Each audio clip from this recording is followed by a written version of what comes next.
And in Montgomery County, the death of an 87-year-old man in a nursing home is being treated now as a homicide by police. Investigators tell us this happened at the Potomac Senior Living Facility Saturday morning. First responders said they found an unresponsive man inside the facility. He was later pronounced dead. Detectives now looking into what happened and said there will be more information coming out once family members are notified. And we're learning new details about the 87-year-old millionaire philanthropist who was shot and killed inside a senior living facility in Montgomery County. 7 News' Felicia Ashley is finding out there is surveillance video of the suspect. She's going to be live for us in Potomac with this update. Yes, good afternoon. I did learn from a source that there is video of the alleged suspect. However, that person is completely covered and allegedly unidentifiable by that video. But I was able to confirm with police that there is surveillance video, and they say they are reviewing it. Now, as of this moment, there still have been no arrests, and we learned that this did happen on Valentine's Day. Now, this is a picture of Robert Fuller Jr. He was a former lawyer and philanthropist out of Maine. Right now, the key question that I've been asking all day is whether investigators believe that the person who killed him was a resident or an employee at the senior home, or if the person was an outsider. Investigators would not answer that question at this time or confirm if this was a targeted shooting that happened inside of the senior facility. Now, coming up at 6, I directly asked the facility and its representative if it is concerned that any of its employees or other residents here participated in the killing of Fuller. They would not answer that question, but they did say right now what they are focused on is the safety of their employees as well as the residents that live here. Now, also at 6, we'll have more on Fuller's life and the details that we learned about him. For now, reporting live from Potomac, Felicia Ashley, 7 News. Back to break. Following a developing story out of Montgomery County, an arrest has been made in the murder of a millionaire in a senior living facility in Potomac. Robert Fuller was found shot to death earlier this month in his apartment at the facility. And as our Brad Bell reports, there was a huge twist to help police find their suspect. This story has so many twists and turns. We'll take it from the beginning. You mentioned it. This started on Valentine's Day in Potomac. 87-year-old Robert Fuller is found shot to death inside his apartment at a senior living facility. He'd been shot in the head.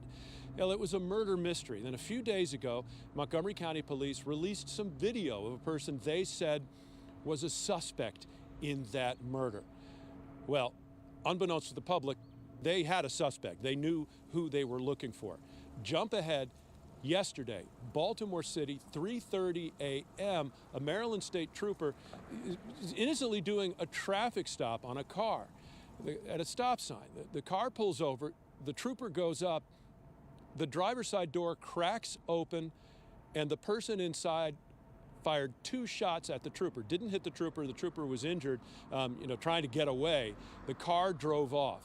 State police were looking for someone, but they then developed a suspect. And yesterday, Montgomery County Police and the Maryland State Police realized they were looking for the same person. 22-year-old from Baltimore City by the name of Marquise James. Well, here in Montgomery County, they're looking this guy up and they realize he is due in traffic court yesterday on a completely unrelated traffic charge for tailgating. And they're like, I wonder if he's going to show up.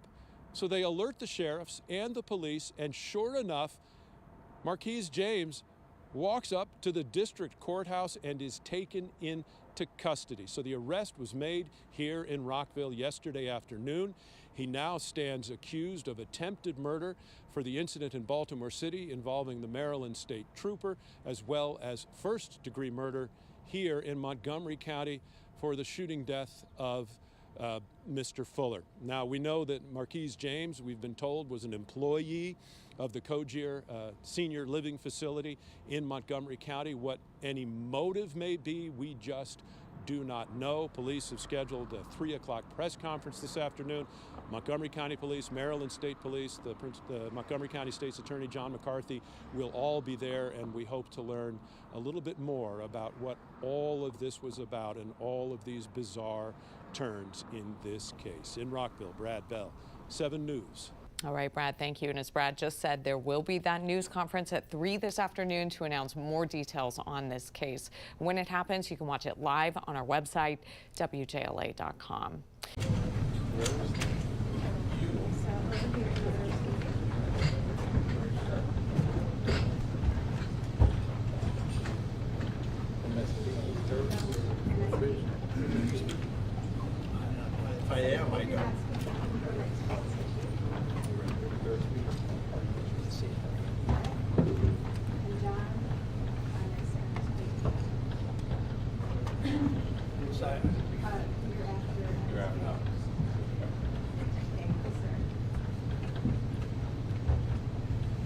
Good afternoon. Thank you for joining us.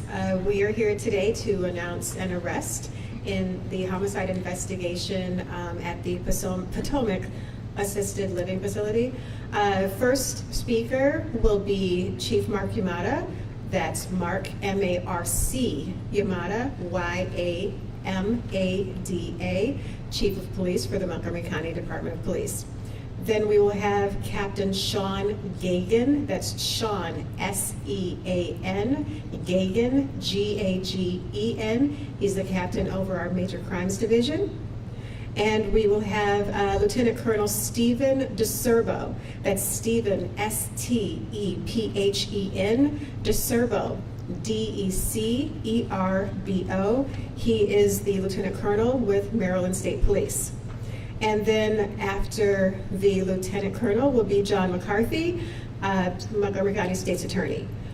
Then we will have Lieutenant Colonel Kenny Brown available for questions during our Q&A afterwards. And we also have Tristan Martin, who is the Deputy Commander of U.S. Marshals.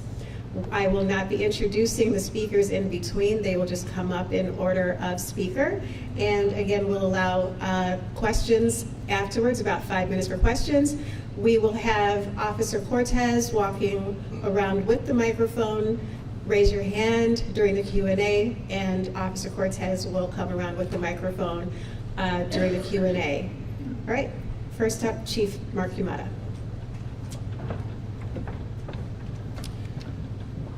So good afternoon, everyone, and thank you for being here today.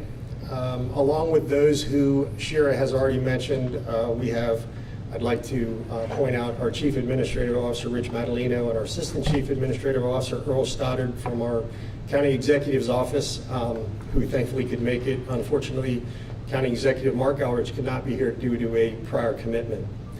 As Shira said, I am Mark Yamada, Chief of the Montgomery County Department of Police, and I am very pleased to provide some important updates on two recent cases that have now been determined to be related.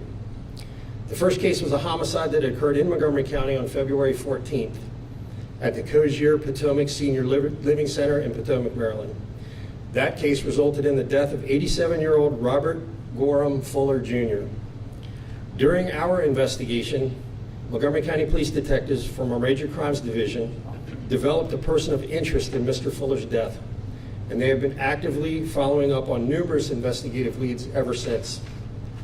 The second case involved a Maryland State Police trooper who was shot by a driver of a vehicle shortly after he initiated a traffic stop near Baltimore early in the morning on February 24th. The driver/suspect managed to escape after this stop in his vehicle after the shooting, but thankfully the trooper has survived.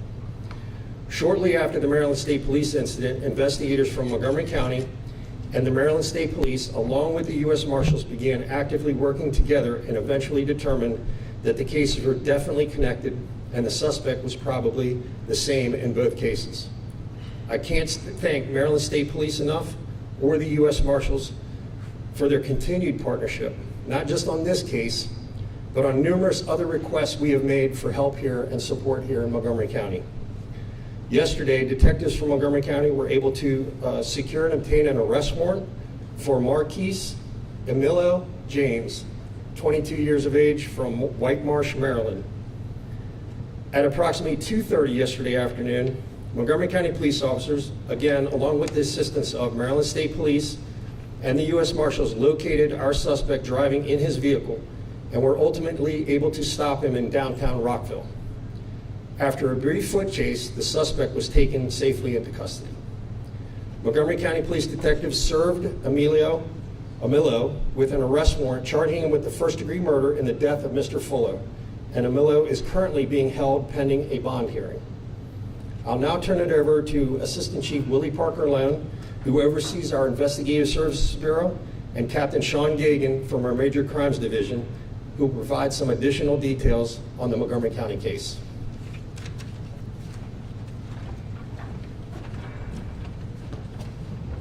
Good afternoon. Thank you, Chief Yamada. I'm Captain Sean Gagan.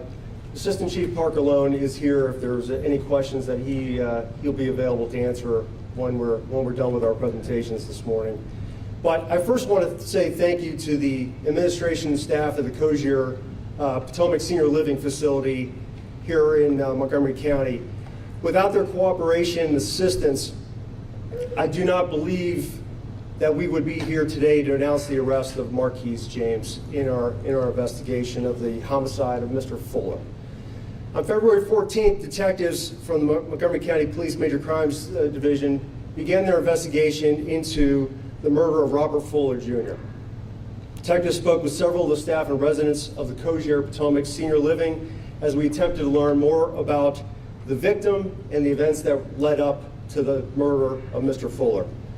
One of the staff members that was spoken to by detectives was a medicine technician at the Cozier facility by the name of Marquise James.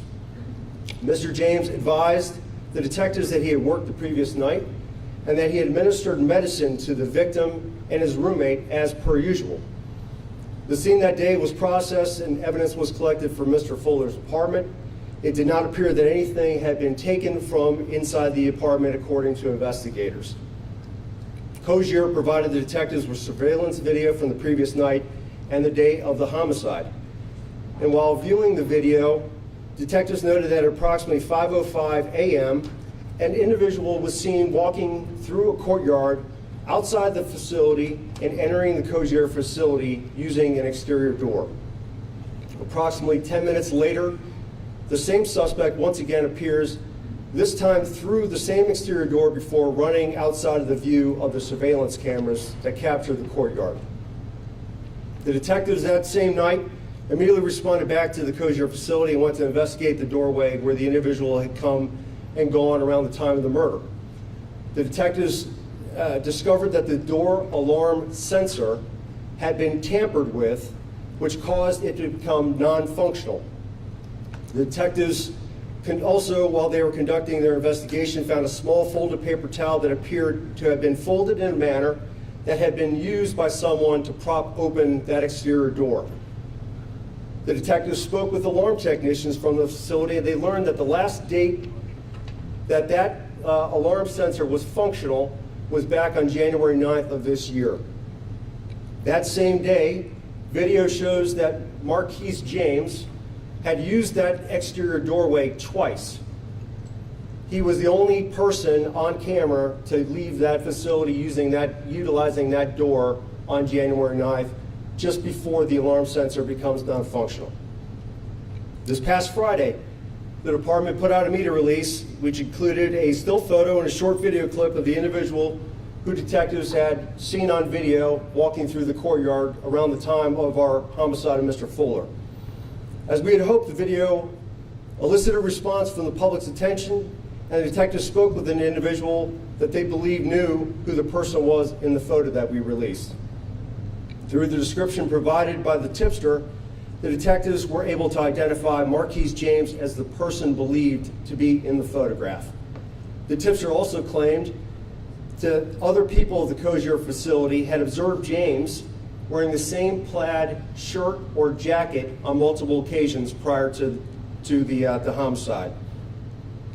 Early Monday morning at approximately 1:15 a.m., one of the detectives working this investigation received a call from an employee at Cozier who stated that they had located another employee inside of the Cozier facility while they were conducting their overnight checks, as they will normally do, checking on the residents. The employee identified this individual as Marquise James. James' shift had ended at 11 p.m. that same night, and his explanation for why he was still at the facility caused this other staff member concern. James walked away from that employee, left belongings behind, and said that he needed to go find his keys.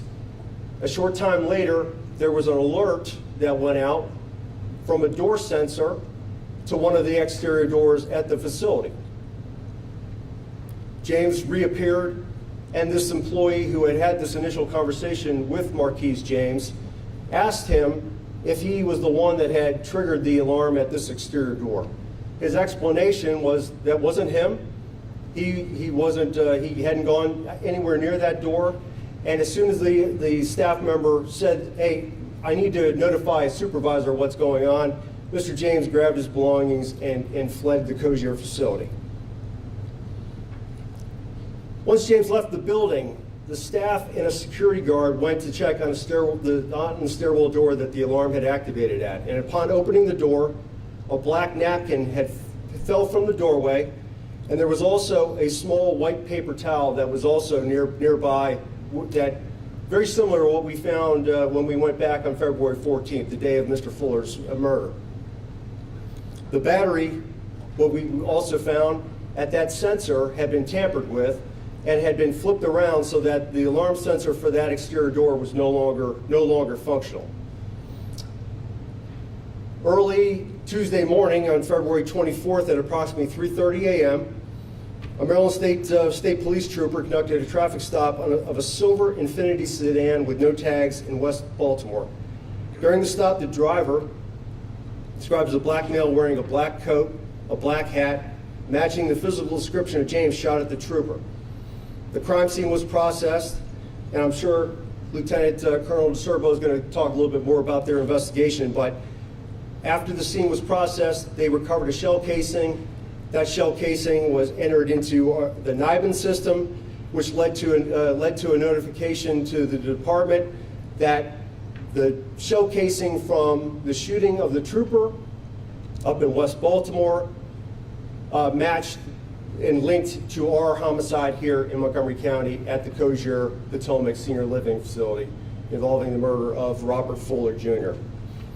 Montgomery County Department of Police task force officers assigned to the U.S. Marshals Fugitive Task Force responded to James' residence on the morning of February 24th to conduct surveillance while detectives from the Montgomery County Police Major Crimes Division obtained an arrest warrant charging Marquise James with first-degree murder of Robert Fuller. As Chief Yamada just mentioned, James was arrested by the task force officers yesterday afternoon in Rockville. Late last night, Montgomery County Police, along with our colleagues with MSP, worked together and we executed two residential search warrants up in Baltimore County. Both search warrants were processed by members of the Montgomery County Police Crime Scene Unit, and items of evidentiary value were recovered from both locations. This investigation remains ongoing as we work to learn more about Marquise James and any potential motive around the murder of Robert Fuller, Jr. The detectives have worked this investigation and have put in long days and nights over the course of the last week. Their dedication and relentless commitment to justice on behalf of Mr. Fuller is to be commended. At this time, I'd like to ask Lieutenant Colonel DeSerbo from the Maryland State Police to come to the podium to discuss the investigation into the attempted murder of their trooper.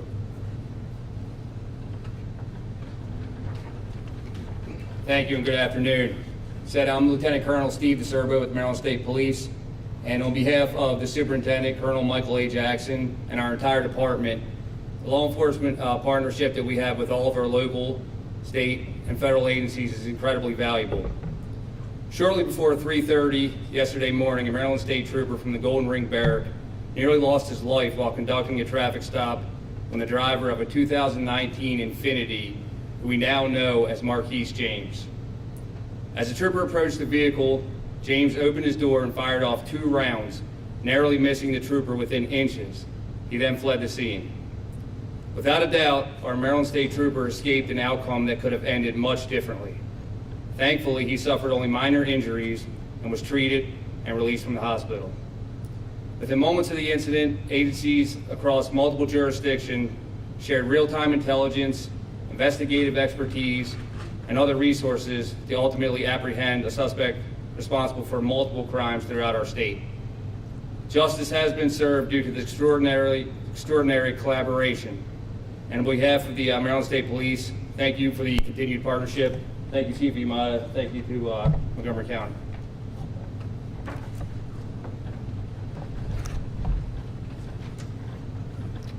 Good afternoon. My name is John McCarthy. I'm the State's Attorney for Montgomery County. First of all, I'd like to give great thanks and appreciation to all the allied police agencies that came to work on this particular case. I think it's a great tribute to the Montgomery County Police, the State Police, to the federal agencies that also worked in this case, that this work was able to be done. And this was a very, very complex case putting it together. May I say, Mr. James is 22 years old. He hails from Baltimore. He's been associated with White Marsh and other communities within the city of Baltimore. He was an employee at the Cozier Potomac Senior Living Center. He was a med tech at that particular location. His arrest occurred on February the 24th, yesterday afternoon, and it occurred literally outside of the district court building in downtown Rockville, and that was based on the coordinated efforts of all of the agencies that stand behind me. He was processed this afternoon.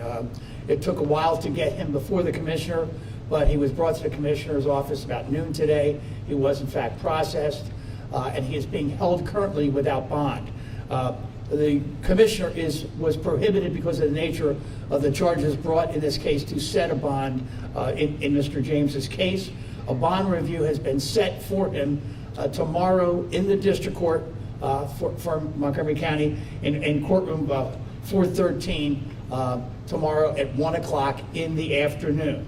At that point in time, a date will be set for a preliminary hearing. Usually that is about 30 days out, and within that period of time, the state will have an obligation to go to the grand jury, obtain an indictment, or resolve the matter or other charges. So there is one single charge that has been brought at this point in time here in Montgomery County, and that is first-degree murder, and the maximum penalty for that offense is life. I will tell you that I have had conversation with Mr. Ivan Bates, who is the state's attorney for Baltimore City. Many of you probably know Mr. Bates.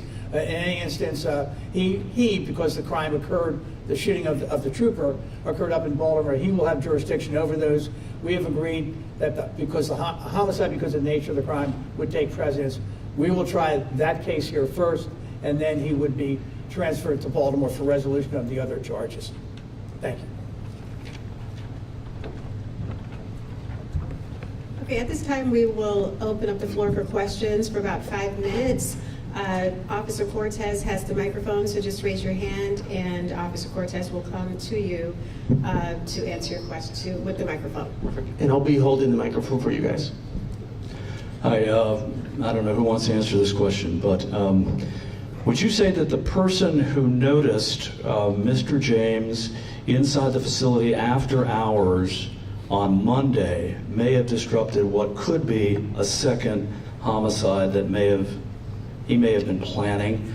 Based on that, the question goes alongside that Cozier put out several times to its staff and families and people living there saying, quote, "There is no ongoing threat to residents or staff." Do you have any comment on that? I can't speak to the messaging that Cozier put out to their staff.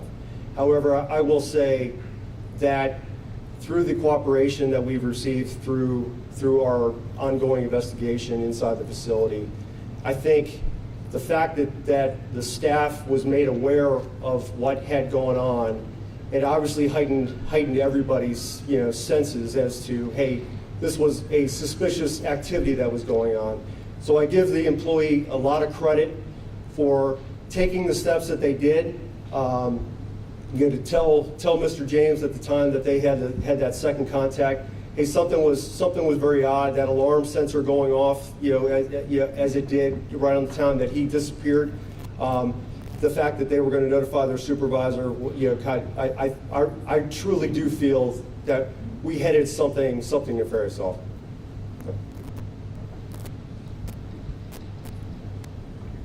But to Paul's point, there was a killer working in their midst for several days. That's the first question. What's also the motive? Do we have a motive in this case at all? What's the motive? We're still very early in the investigation, as I'm sure you can understand. With Mr. James' arrest yesterday afternoon, there's still a lot of work that we need to do to try to get a better sense of who he was and what type of events were going on or leading up to the death of Mr. Fuller. To your first point about, yes, there was an employee who we now have discovered was the murderer. At the time, nobody truly did know that they still had somebody that ultimately became the primary suspect in our investigation working at their facility. I do know, talking with my investigators, that Cozier did take steps towards hiring armed security. They were making sure that they were doing everything that they could if the suspect in this case was somebody outside of their facility. But the fact that, again, they were making their employees well aware of what had transpired, I think, again, gave us a better idea or allowed for the employees to take the steps they needed to make sure that if they saw something suspicious, they made a notification. But didn't they have to know that the likely suspect was inside the building because there's security to get in the building? The people are not transitory coming to and from that much. It's a closed community. You would think that probably someone who's in the building all of the time, given the security, given the perimeter security and the like, the cameras, would probably have been from someone on the inside. Well, at the beginning of any investigation, we can't rule out any possibilities. We don't ever say, hey, we can only focus inside of a, in this case, the senior living facility, or we're solely looking at a stranger from outside. So there are many different possibilities, and fortunately, nobody else got hurt in this case. Over here. Is in the photo of the suspect in that surveillance video, is the suspect wearing a wig, and did you find that wig? I know that was a topic on social media. Right. So I can't see the photograph, but I can visualize what it is you're all is up on the screen at this point in time. The surveillance video that we had from that courtyard that we provided a still photo from the back so that the public would be able to see the clothing that the suspect was wearing and the way that person walked, their gait. When they were leaving the facility, after exiting the facility and coming back towards the camera, it did appear that the suspect had a mask on, and at the time we had no idea that was a wig. There were a number of different possibilities in this particular case. Some people thought that could have been a part of a disguise. I will say that last night while we were conducting our search warrants at both residences, we were able to locate numerous wigs at one of the locations along with a mask. Over here. So this is a guy who took the time to become a med tech training. He's got a job, shows up for work. I can't find a criminal history in Maryland other than traffic violations, and all of a sudden, 2 shootings. Elderly man. Any idea what this is all about? Can you just talk about, I mean, this is a bizarre, strange crime. Any idea what this is all about? Well, as I just said, since this is very, very early on, the detectives have a lot of work that they need to do to try to dive deeper into who Marquise James is and what any potential motive would have been between him committing this homicide of Mr. Fuller on the 14th and then being involved in the shooting of the state trooper early Tuesday morning. At this particular juncture of the investigation, we do not have a good sense of why he shot and killed Mr. Fuller. Upon speaking with him, he said their relationship was very good, and he would never have hurt Mr. Fuller. So we're hopeful that as we get further in, doing more of an investigation, we're going to get a better sense of what was going on behind the scenes, what types of communications Marquise James had, what he was searching on his electronic devices, and we're hopeful that that's going to lead us to a better sense of why. Paul made a comment about the statement from Cogier. What do you say to the people of that community now about their safety? I'll say that, you know, we completely understood the panic and the fear that the death of Mr. Fuller, the murder of Mr. Fuller brought out in that community. We took this very, very seriously. The investigators, as I said, have worked incredibly hard. Long days, long nights, time away from their family, because they knew the importance of bringing or identifying a suspect in this case as quickly as they possibly could. As I said, Cogier has cooperated fully with our investigation. I think without their assistance, without them providing data on employees, surveillance video that we requested, and other pieces of information that were very useful in our identifying Marquise James, I still think we're a long way from trying to figure out who killed Robert Fuller Jr. and who shot at the Maryland State Trooper. All right, so we're going to take these two questions over here, and then Carlos, this gentleman over here in the burgundy sweater. And then if anyone has any questions afterwards, we can make availability for you afterwards, but we just need to wrap up the news conference. So Carlos, if you can take this woman, and then Fran, and then this gentleman over here. Yes, hello, Regina with Fox 5. My question is, were there any warnings or red flags even before these two incidents happened? And did Cogier mention anything about if he was, had some strange behavior, something that could lead to maybe answering a little bit more questions? Because this is, a medicine administrator, and I want to clarify if he was, providing medicine to Mr. Fuller and other patients. I mean, how long was he working there? So it's my understanding that Marquise James was hired back in October of 2025 at Cogier. So he's only worked there a short period of time. Now, a lot of the questions that you have are part of his personnel, employee file at the facility. So I think those questions are better asked to the administration down at Cogier.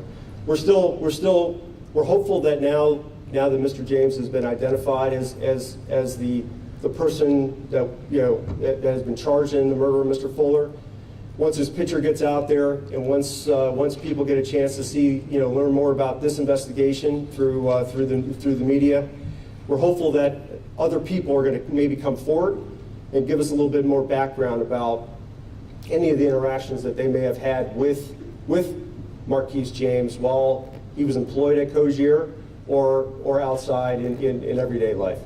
One more. Yes, sir. Dave Laval with DC News Now. What can you tell us about Mr. James' criminal past? Is there a record? That's something I can't comment on at this time. Okay. Okay, at this point, we're going to conclude our news conference. Again, if you have any more questions, we will make Maryland State Police and anyone from the police department available to you to answer some questions one-on-one. Thank you very much for coming.